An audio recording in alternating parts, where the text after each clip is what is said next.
bienvenue au Cerf Saint-Élie. Aujourd'hui, on est avec Martine et on vous parle des scarabées japonais. Bonjour tout le monde! Aujourd'hui, on est là pour vous parler des scarabées japonais, ou comme plusieurs les appellent, les maudits scarabées japonais. On le sait, les scarabées japonais, ça fait du dégât. Le scarabée japonais, il est facile à reconnaître. Il y a la tête et le thorax vert émeraude avec la coquille brune, mais il y a vraiment un reflet métallique. C'est la meilleure façon de le différencier des autres. Généralement, on voit les dégâts bien avant de voir la bébite. On s'entend. Les scarabées japonais, on les voit apparaître généralement vers la fin juin, début juillet. C'est là qu'ils sortent du sol sous forme adulte, qui est le scarabée. Ils commencent à faire le dégât, ils commencent à manger presque tout ce qui est à leur portée. Les adultes de scarabées japonais, ils vivent en moyenne 30 à 45 jours. On s'entend, c'est pas très long pour une vie, mais ils ont le temps de faire du dégât durant ce temps-là. Vers leur fin de vie, ils vont aller pondre leurs œufs. Ils pondent en moyenne 40 à 60 œufs par femelle et ils vont les pondre dans le gazon. Et généralement, ils préfèrent les gazons qui sont dans un coin qui sont chauds, au gros soleil, et les gazons qui sont coupés très courts. Une fois que les œufs sont dans le sol, ça prend à peu près 2 semaines avant qu'ils éclosent. Une fois qu'ils éclosent, ça forme ce qu'on appelle le ver blanc qui ravage les pelouses. Maintenant qu'on a bien identifié notre bébé, qu'est-ce qu'on fait avec ça? On s'entend, pour le scarabée japonais, il n'y a pas de miracle. Présentement, au Canada, il n'y a aucun produit chimique d'homologué contre le scarabée japonais une fois qu'il est adulte. Ça ne veut pas dire qu'il n'y a rien qui est efficace, mais il n'y a rien qui a été prouvé qui est sécuritaire et efficace. Donc, oui, il y a certains produits qui peuvent avoir une certaine efficacité, mais comme on n'a pas de preuves formelles, j'aime mieux pas embarquer. De toute façon, la lutte manuelle reste la façon la plus efficace d'en venir à bout. Ce que je veux dire par lutte manuelle, on s'entend, ils sont pas farouches, on peut les ramasser. Équipez-vous d'un plat, ça peut être un plat de n'importe quoi,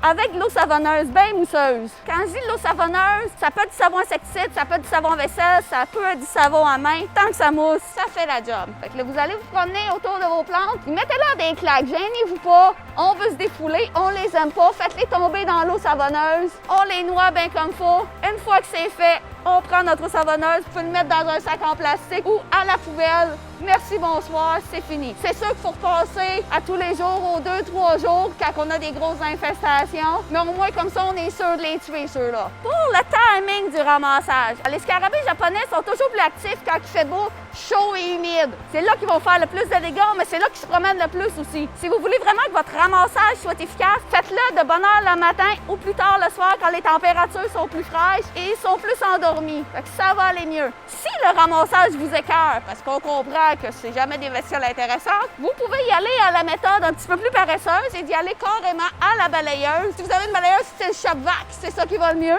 Vous passez et vous ramassez les scarabées. N'oubliez pas cependant de bien vider le fil de la balayeuse après chaque utilisation, sinon vous allez voir, c'est pas intéressant. Autre chose qu'on entend beaucoup parler, c'est les fameux pièges. Les pièges de scarabées japonais. La façon que ça fonctionne, ça vient avec des petites enveloppes de phéromones qu'on va venir fixer sur la plaquette. Ça va attirer les scarabées japonais qui vont tomber dans le piège et ils ne pourront pas ressortir. Là, je vois qu'il y a une mouche qui est rentrée dans mon piège, elle n'est pas capable de sortir elle non plus.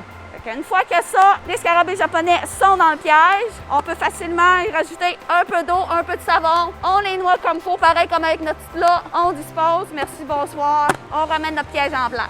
Quand je parle de mettre le piège en place, on s'entend.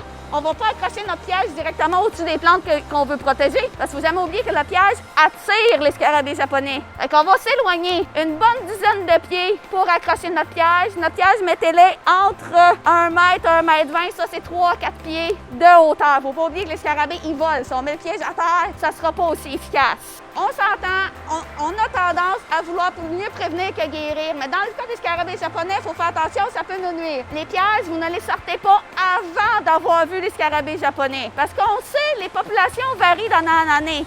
Il y a des fois qu'on en a plus, il y a des fois qu'on en a moins. Si on sort notre piège avant l'émergence, avant qu'on en voit, bien vous allez les attirer automatiquement. Attendez d'en avoir vu avant de sortir le piège. Tout d'un coup, vous faites partie des chanceux qu'il n'y en aura pas beaucoup cette année-là. Évidemment, quand on parle d'insectes, c'est intéressant de parler de prévention. Dans le cas du scarabée japonais, 2-3 petites choses qui peuvent vous aider. J'ai parlé plutôt de dire que les scarabées aiment les gazons courts. Gardez votre gazon entre 3 et 4 pouces de longueur. Ça va déjà aider parce que le scarabée, il faut qu'il se faufile jusqu'à terre pour aller pondre. Fait que si le gazon est plus long, c'est plus difficile pour lui. Il va aller voir ailleurs. Autre chose aussi, les lumières les attirent. Fait que les belles petites lumières de soir, les petites lumières solaires ou les lampes qu'on laisse allumer toute la nuit, Si vous êtes capable d'éliminer ça de votre jardin, ça l'aiderait. On peut les sortir, les lampes solaires, quand on est actuellement dans le jardin pour en profiter, mais si on n'est pas là puis ils allument pour rien, dans le fond, on attire les scarabées pour rien. Les scarabées japonais, oui, c'est une peste. Malheureusement, ils sont là pour rester. On s'en débarrassera jamais complètement. Par contre, avec les pièges, avec le ramassage, on peut venir amener les populations à un niveau raisonnable. C'est-à-dire qu'il y a un petit peu de dégâts, mais pas trop. Un peu comme la plupart des bébites qu'on a présentement. Éventuellement, veut pas, va falloir apprendre à vivre avec. Mais merci, Martine!